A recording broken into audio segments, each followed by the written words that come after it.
A very big aloha from Maui. I'm Reverend Cindy Palos, and this is When Spirit Speaks. Spirit Speaks is started with the idea of joining together in communion of sorts, in communication with my dear friend, Father Carel-Piet van Eeden, with two E's, who's in South Africa, who's got so much exciting news going on. And we've been basing it on some of the words and what we've been creating with the new album soon to be out called In the Hands of God.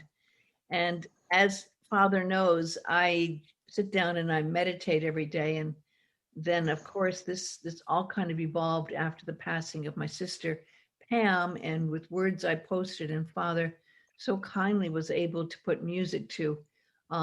It's so interesting, Father, how that just that simple act of kindness has blossomed and grown into this beautiful garden, which is now this lovely CD, an album that's soon to come out. It made such a huge difference in both of our lives and in others as well. Definitely. And the beauty of it is it's not just words and music. It's a real story and it's a real message, because I think we were both blessed to listen at that time and see the journey that it took us on. Quite amazing journey, and every step of the way you've been there. Very supportive. We've developed a very interesting way of being able to communicate with 12-hour time differences through a lot of Facebook Messenger and WhatsApp and words and emails back and forth. And now it's finally coming to the point where the first day of spring, When Spirit Speaks, will be the first single that's released, and that will follow up, so that I'm hoping that the actual album will be out on my sister's birthday, April 18th. Meanwhile, you're going through this amazing time yourself of a lot of things blossoming in your own life with your work with the Benedictine, the white robe monks of Saint Benedict. That's the one. That's the one. Yes. Yes. So today, though, I want to talk with you about, we've been covering different words of the songs. And this just comes from spirit. And so sometimes I really don't delve very deeply into what's behind the words. And I thank you for this gift of being able to spend more time in contemplation and diving deeply into the words that are there. Now, the angel of the presence came to me, and truthfully, the words are more of the words that not all the words made it into the actual song. But Yes. But I'm going to read them if it's okay with you, and then we'll go into a little bit of what, even in Wikipedia, I looked up Angel of the Presence, and I was amazed by what. Have you ever? I mean, I didn't know some of the history even of what the Angel of the Presence says. It says from Wikipedia, the Angel of the Presence refers to an entity variously considered angelic or else identified with God himself. The phrase occurs in Isaiah 63:9, which states that throughout history of Israel, God has loved and been merciful to that nation and shared in its distress with saving Israel with the angel of the presence. Now that I never had an idea about. They explain the term in most explicit language as the reference to God, not an ambassador, not an angel, but the Lord himself saved them. And the angel of the presence explains to Moses in the history of Israel, it depicts this entity as one of God's special agents and does not provide him with a specific name. And the Testament of Judah states that he has received blessings from the angel of the presence. In the book of Enoch, 4 angels that stand before the Lord of Spirits are given as Michael, Raphael, Gabriel, and Phanuel. And according to the book of Angel, Phanuel is also sometimes known as the angel of the presence. So that's all news to me. Had you heard of any of that? No, not really. And it's quite a fascinating thing. I mean, like you said, we didn't delve into that. And what's beautiful is these songs are not planned. Right. The words just come. So then finding the meaning and the links is a beautiful journey. And you have a lovely, lovely idea that came to you about, first we were going to try to find a boys choir to Yes. sing the opening. You heard it. You actually heard it as that, or then with the COVID-19, it's like, well, what do we do to find the boys choir? I said, well, what if we reach out to the Pope? And I know they have a choir in St. Peter's. I was like, and then I looked for another group, but they were completely, everything was shut down right there. So it came down to you thinking of this beautiful young boy to sing the opening. You wanted the sound of an innocent young boy to sing the opening words, Angel of the Presence, be with us, I do pray. Let your wings enfold us, embrace our souls today. So give us a little bit of background on how you evolved that into what's on the album. So, yes, when I read your writings, the music just comes. And it almost felt as if that was an opening to a song, rather than part of the whole song. And the music that I heard was two voices singing, in harmony. And so that's what we wrote down. And we had that planned for a very long time. And yeah, as you said, it was challenging to then find a choir to work with and to actually get that music down. We even at some stage spoke about doing it electronically.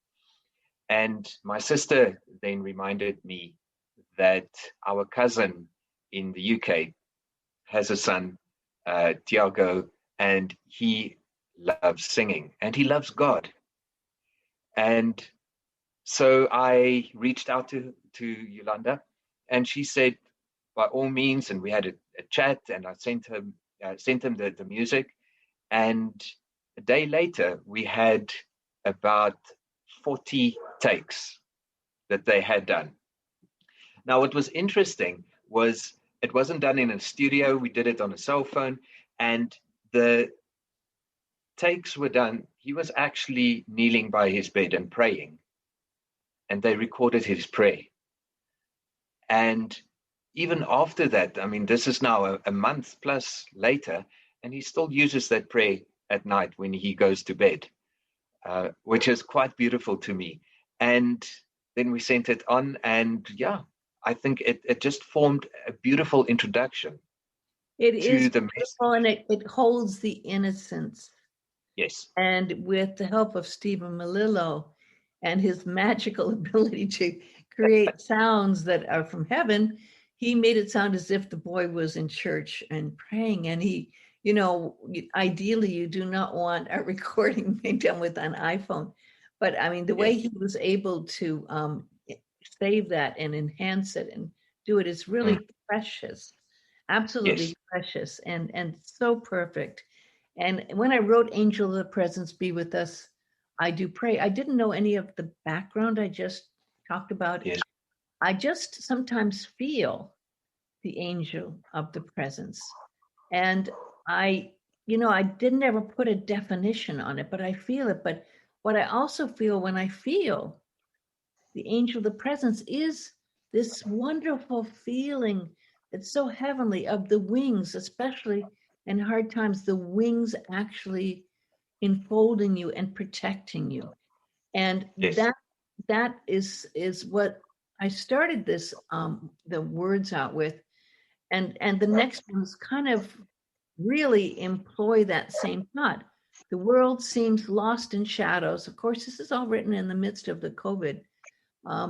We need your help to guide us with the light of spirit that heaven does convey. Of course, this is Spirit Speaks, and the grace of Spirit was alive throughout this whole project. And Spirit was, in this case, I felt many times my sister coming through Spirit. Then the next one, again, carrying that feeling when the heart is weary, when the burdens grow, the angels bring such mercy with the blessings of a sacred rose. And just a little description on that.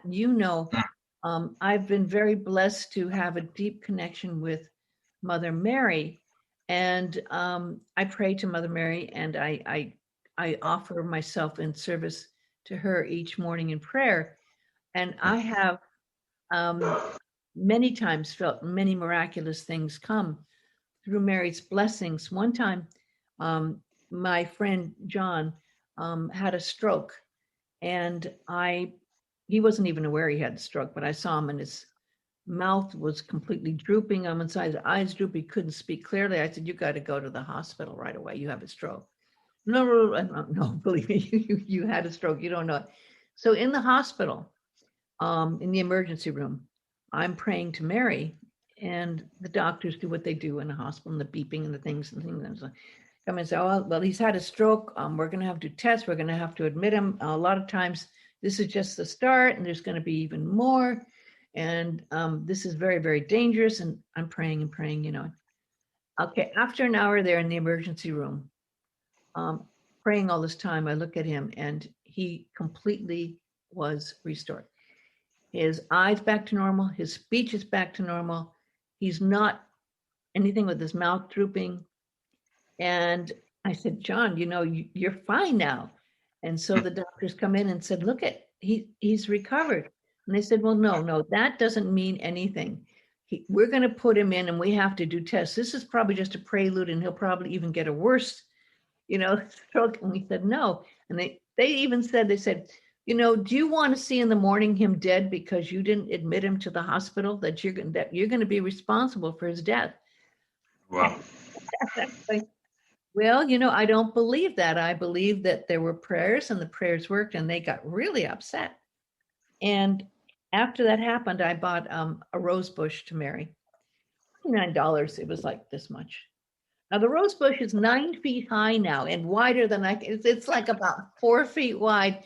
This is like 4 years later, and it's still providing me roses almost every day.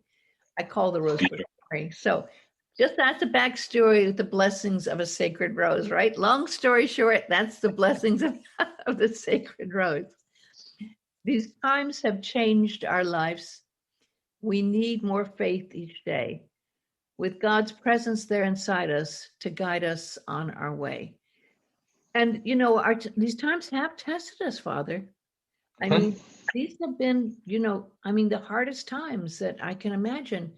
And it really, again, was the title "In the Hands of God," because in these times it's like, well, I can't do anything about this at this point. It's in the hands of God. So that's again the faith there, and God's presence, and that presence of the God again that's the angel, that's the spirit, that's the energy that I'm feeling.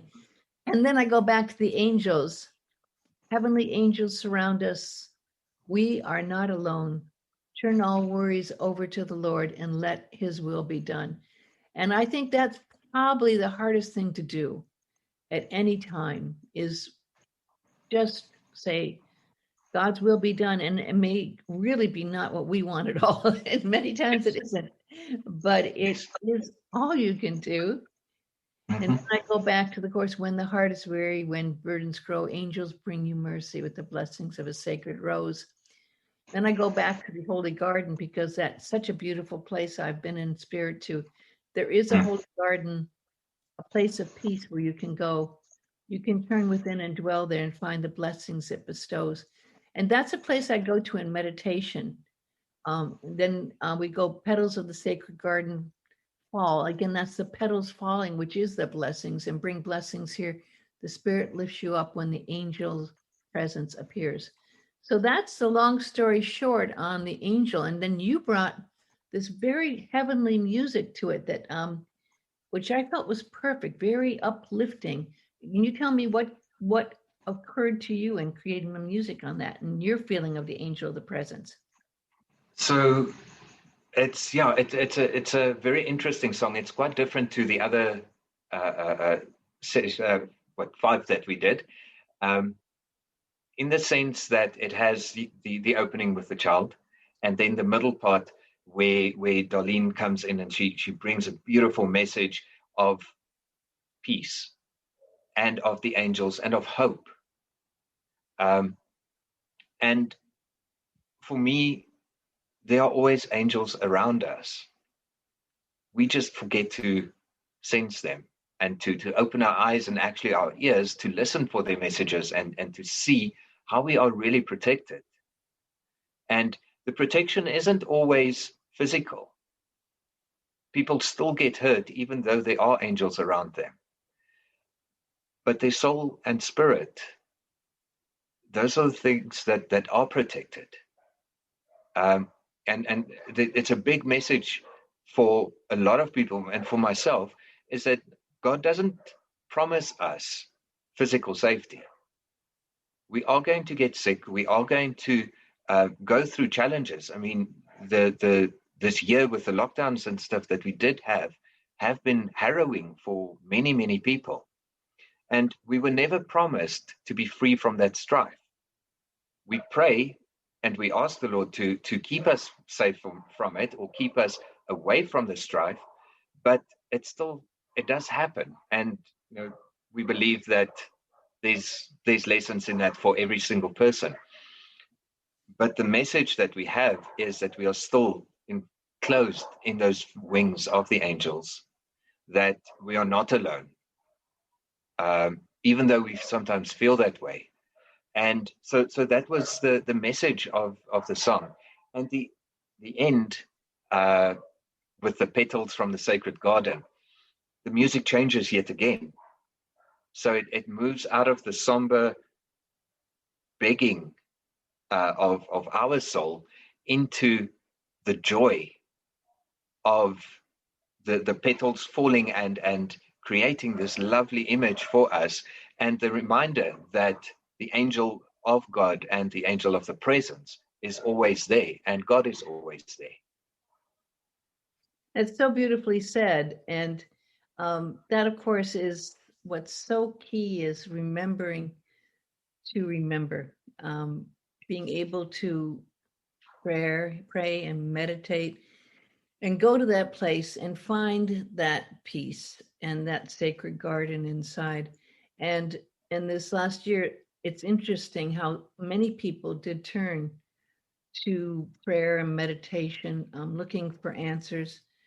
And many people got very angry as well, and doubted, how could, as happens in any disaster, how could God let this happen? It always comes back around to what happens to anyone going in suffering. It's one of the age-old questions.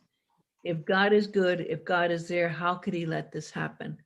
And when we look at the huge, staggering numbers of death and what people went through, and some families losing almost all of their family members, Yes. and this is when people really are hurting and looking for answers inside. And this is one of the big challenges that we see.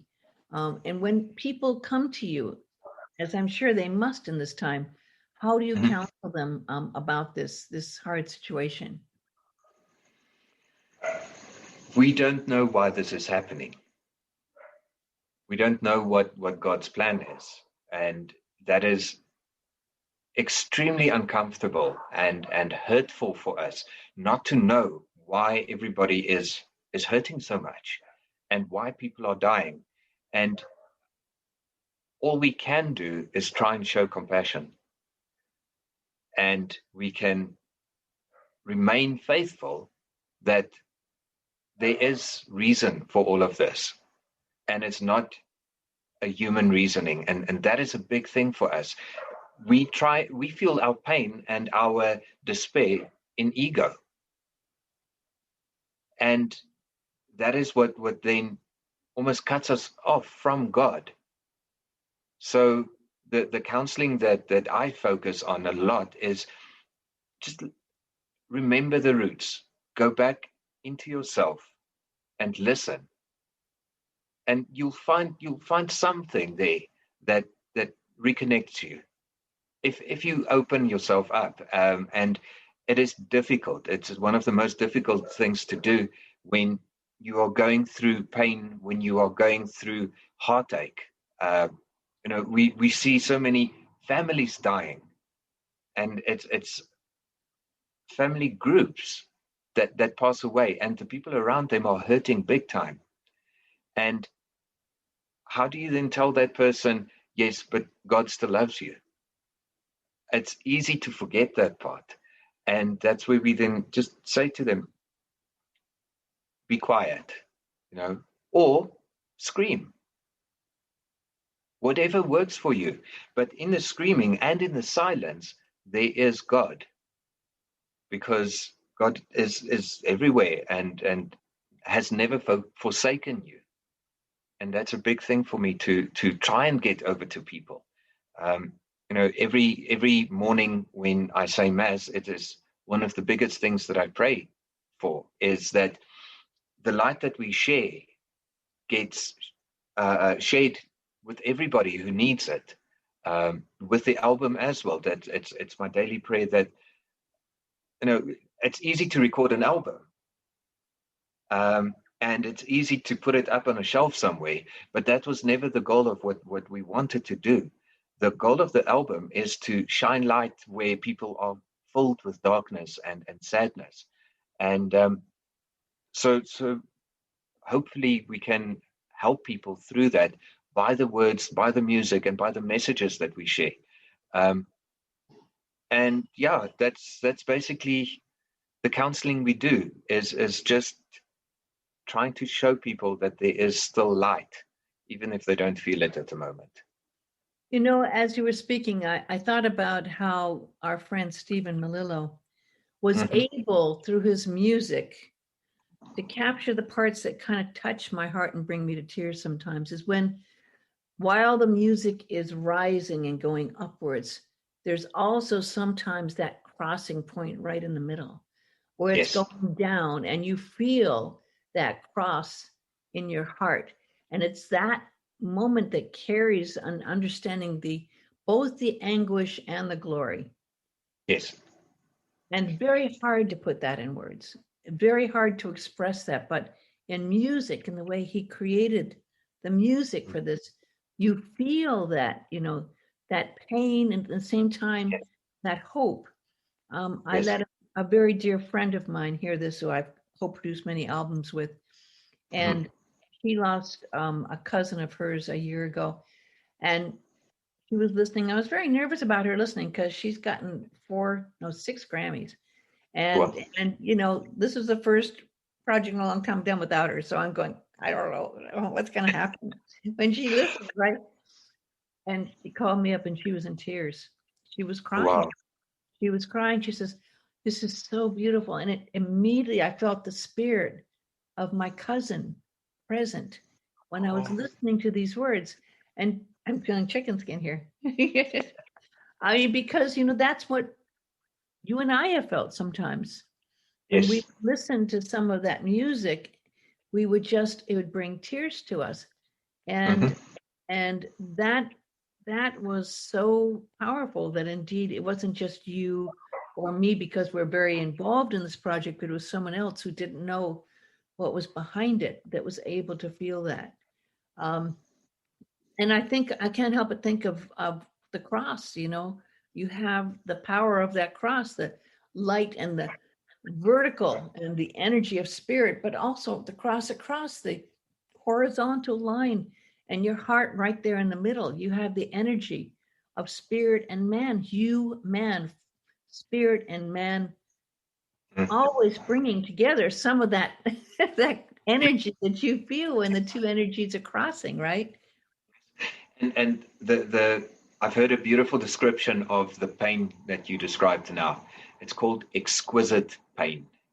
I might have to write a poem about that, Father. and because in the most painful times, there is such beauty. If we can see it, if we can step back out of the pain and we can see that, yes. It's not something that I think that's where people become martyrs, is in embracing that exquisite pain. Well, I've always wondered about that martyrdom, and I've always wondered, again, I'm sure people have, it's like, how do you get to that point where you have that much kind of faith and that much trust that you understand that, throughout time, how and what and why people had to go through that, it's so expressive of what happens when people who are sometimes in control don't understand or are fearful of the real power that's much more powerful than they are, and Yes. will often try to limit it because they're threatened by it in many ways.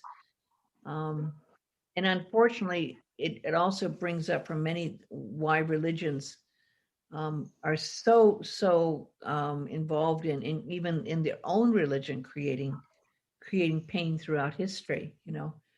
Um, and that's probably a subject matter we'd have to go into another time, because I mean, how many people have died in the name of Christ, you know, by people in their own churches sometimes. We can't even Yes. begin to understand that, right?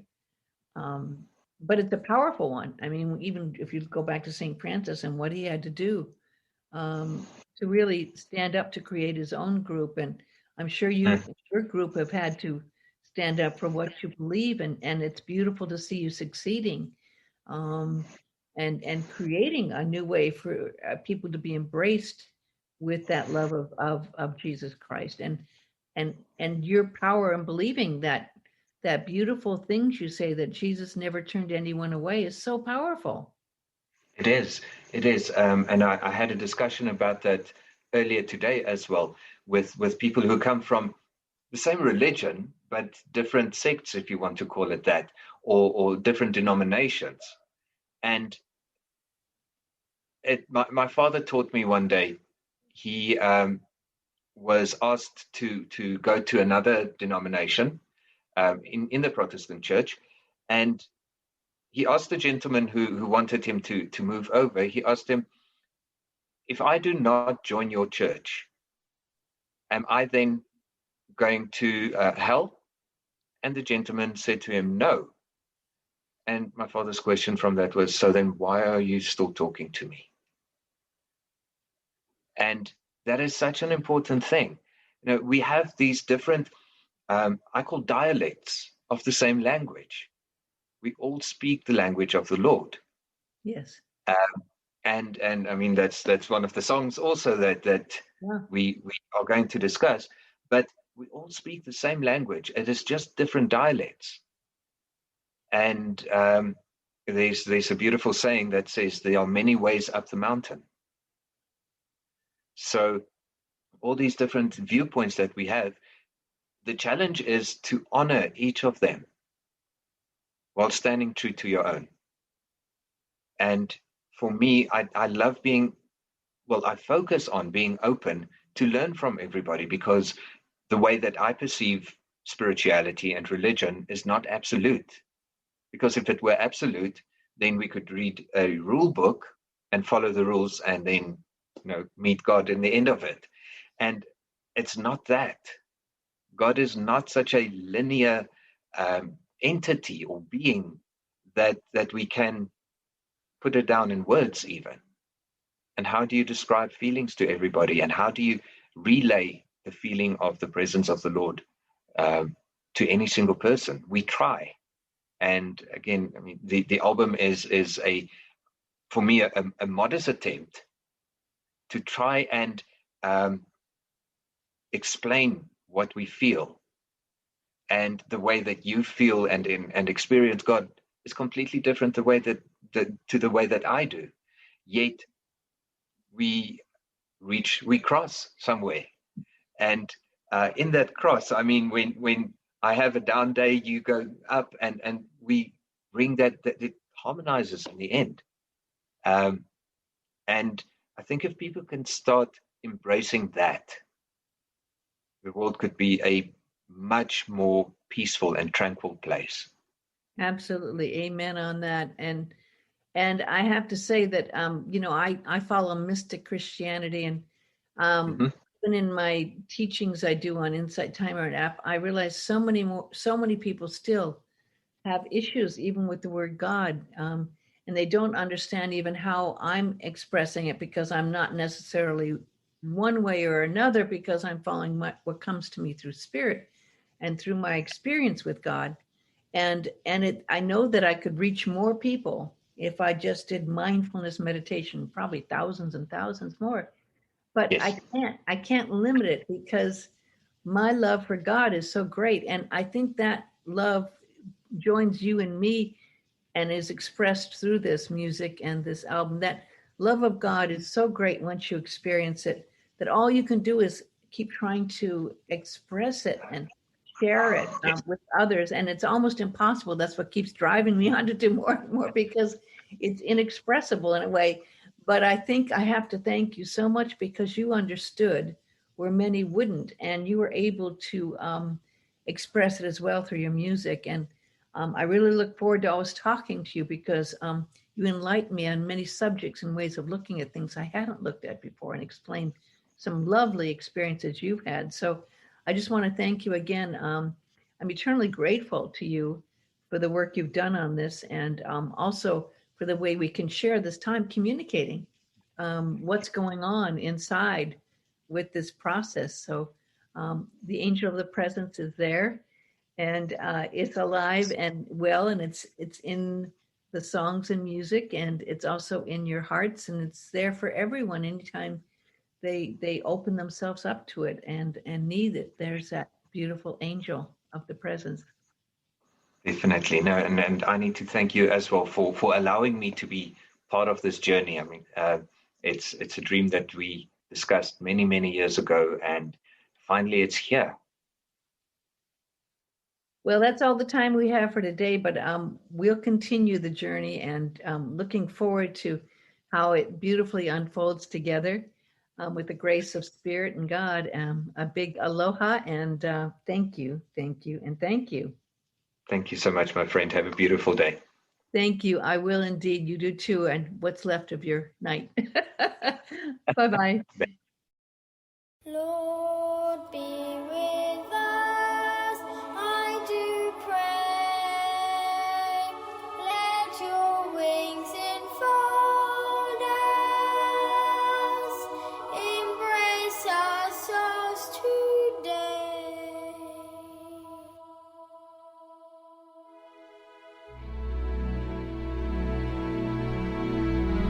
The world seems lost in shadows.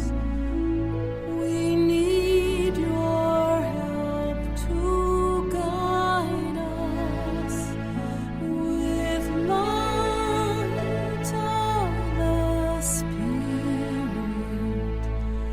that heaven does convey. When the heart is weary, when the burdens grow, the angels bring such mercy with the blessings of a sacred rose.